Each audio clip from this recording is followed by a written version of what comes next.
In this section, we're going to look at how energy transferred as heat and work done on or by a system contributes to changes in the internal energy of a system.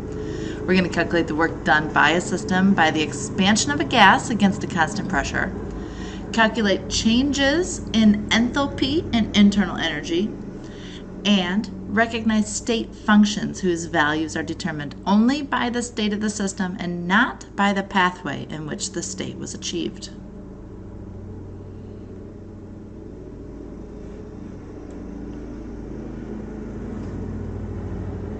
Recall that thermodynamics is the science of heat and work. And to this point, we've only considered energy being transferred as heat.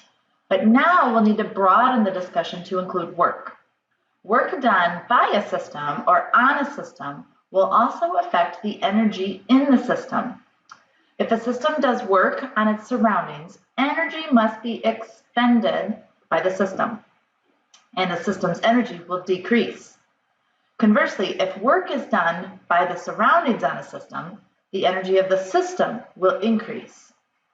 So here is an example of a system doing work on its surroundings.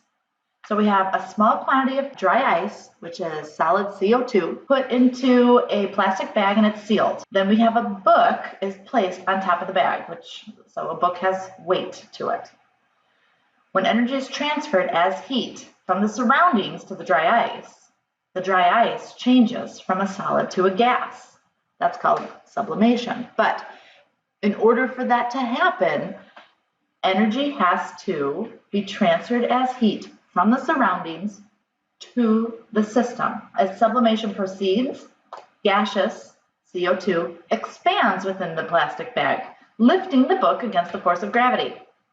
The system, which is the CO2 inside the bag, is expending energy to do this work. Even if the book had not been on top of the plastic bag, work would have been done by the expanding gas because the gas must push back the atmosphere when it expands.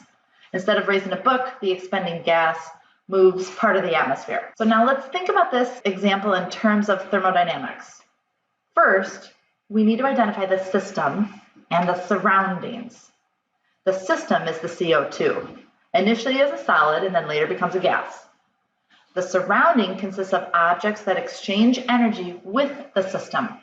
This includes the plastic bag, the book, the tabletop, and the surrounding air. So sublimation requires energy, which is transferred as heat to the system from the surrounding. At the same time, the system does work on the surroundings by lifting the book. An energy balance for the system will include both quantities, energy transferred as heat and energy transferred as work. We are introducing the first law of thermodynamics, where we can say for any system, we can identify energy transferred both as heat and as work between the system and the surroundings. So we have our delta U, our internal energy, which is symbolized for U, as our heat and our work. We've shown heat as Q before, so energy transferred as heat to or from the system, and W is our new part to this, energy transferred as work to or from the system. So this is our main equation here, and this is written out. And so, like we said, sometimes expressed as the first law of thermodynamics. The energy change for a system, delta U, is the sum of the energy transferred as heat, Q, between the system and its surroundings, and the energy transferred as work, W, between the system and the surroundings. This equation defining the first law of thermodynamics is just a restatement of the general principle of conservation of energy. Because energy is conserved, we must be able to account for any change in the energy of the system. All energy transfers between a system and its surroundings occur by the processes of heat and work.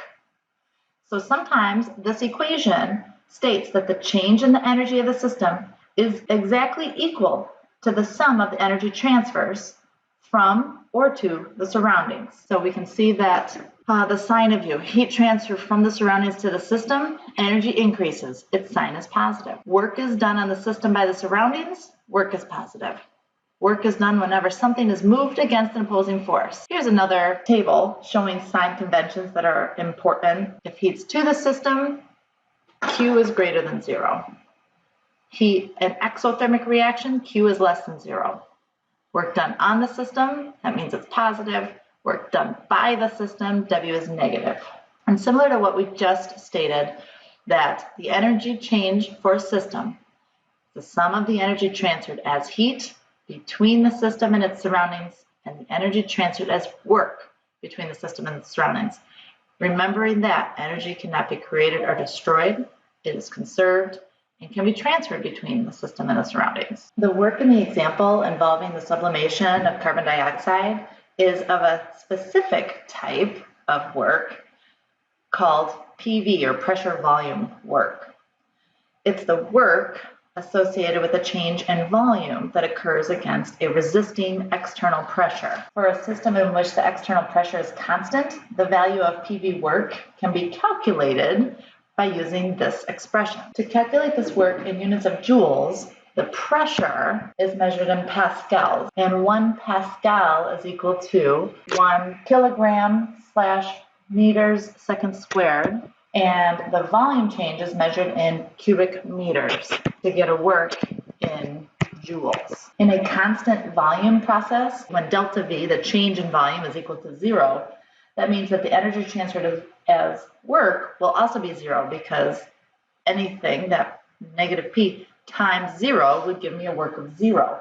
So the change in internal energy of the system under constant volume conditions is equal only to the energy transferred as heat, or Q. So if I go back and look at that equation, delta U is equal to Q plus W. If W is equal to 0, then delta U is just Q, because this would be 0. Therefore, the energy transferred as heat is going to be equal to that change in internal energy. Let's look at a couple of examples. So let's say we have nitrogen gas, 1.5 liters of it is confined in the cylinder under constant atmospheric pressure.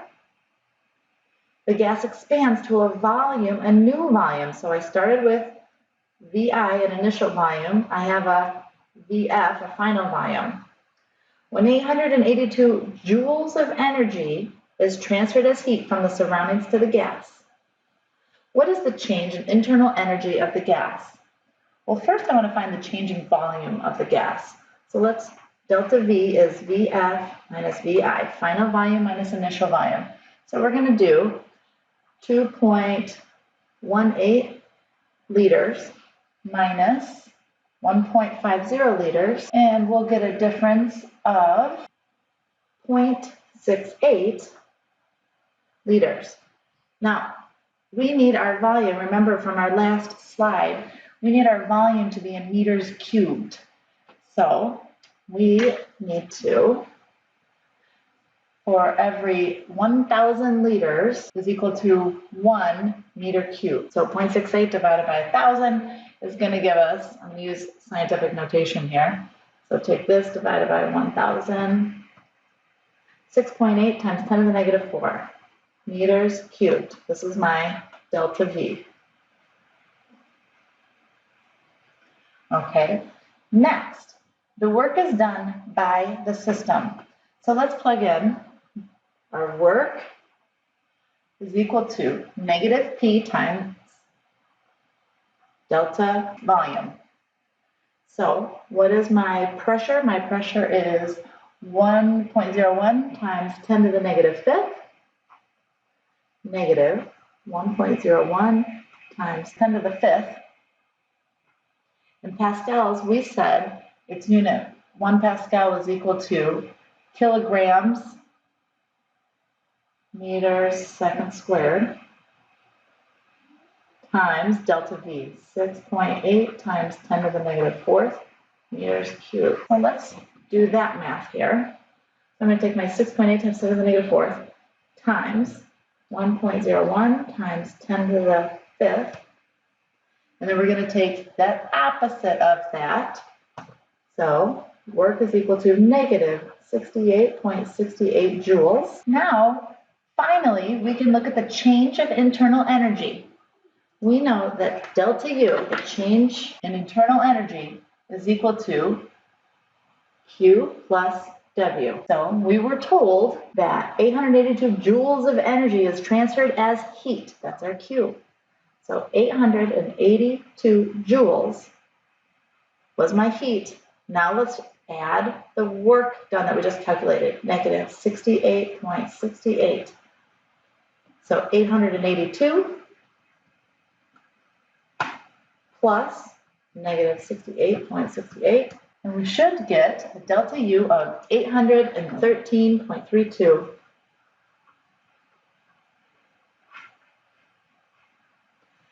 And if we think about this, the internal energy of a gas increases upon heating. However, the gas does not work on the surroundings as it expands against pressure, giving some of its energy to the surroundings.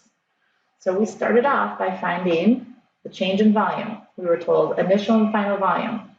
We know that and the pressure, we can calculate work. Once we know work and we were given energy as heat, we were able to find delta U. Let's look at another example. Nitrogen gas is confined in a cylinder. We're given an initial volume. Under constant atmospheric pressure, the volume decreases to 2.1 liters when 485 joules of energy is transferred as heat, so that's my Q, to the surroundings. What is the change in internal energy of the gas? How about you pause this and you try to work through this one, and we'll check answers in a minute. All right, well, hopefully, let's find our delta V. So our VF minus VI. We're going to take 2.10 liters minus 2.75 liters to get a delta V of negative 0.65 liters. Again, we need to change our units. 1,000 liters is equal to 1 cubic meter. So this is equal to 6.5 times 10 to the negative fourth meters cubed. All right, so this is our delta V. Let's plug that into our work. Work is equal to negative P delta V. We're given pressure 1.01 times 10 to the fifth pascals. And we know that that Pascal is equal to kilograms meters second squared. That's a negative in front of that. And our volume, oh, I forgot to carry over our volume. This was a negative 0.65. This should be negative 6.5 times 10 to the negative fourth meters cubed. So let's do this math. I'm going to do negative 6.5 times 10 to the negative fourth times 1.01 times 10 to the fifth. And you take the opposite of that. So for work, you get a positive 65.65 joules. And so work is done on the system by the surroundings. So that's positive. So to find our delta U, equal to our Q plus W. And here we go. It was transferred as heat to the surroundings. We know that if it is going to the surroundings, it is giving off heat.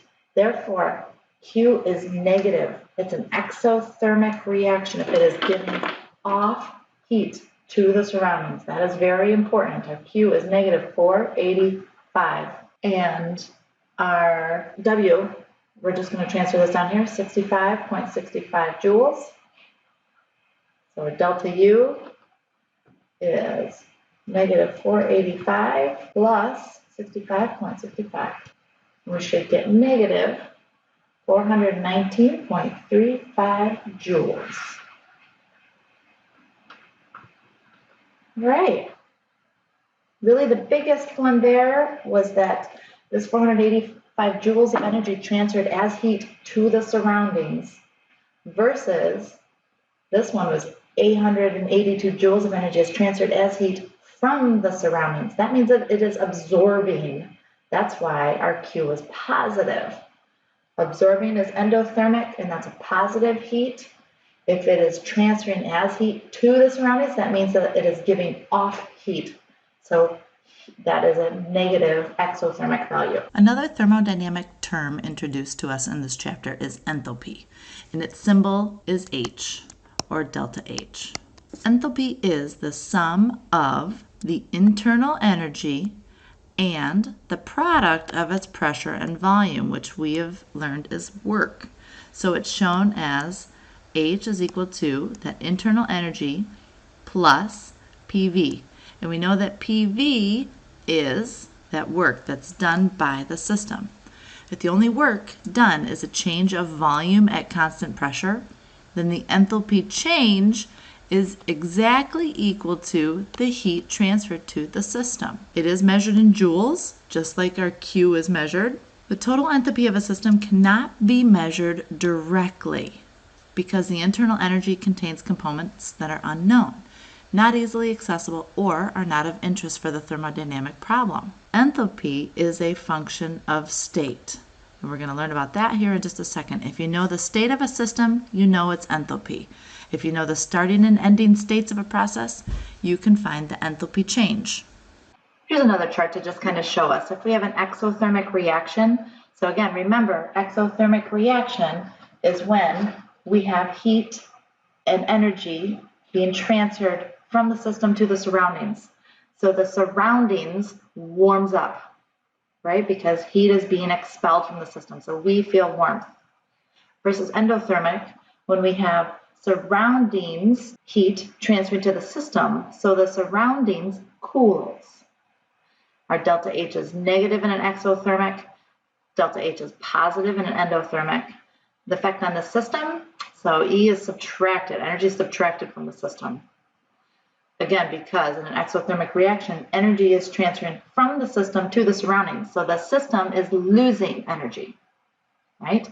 And in an endothermic reaction, the system is gaining energy because the surroundings is losing energy. And this brings us to our last part of our section.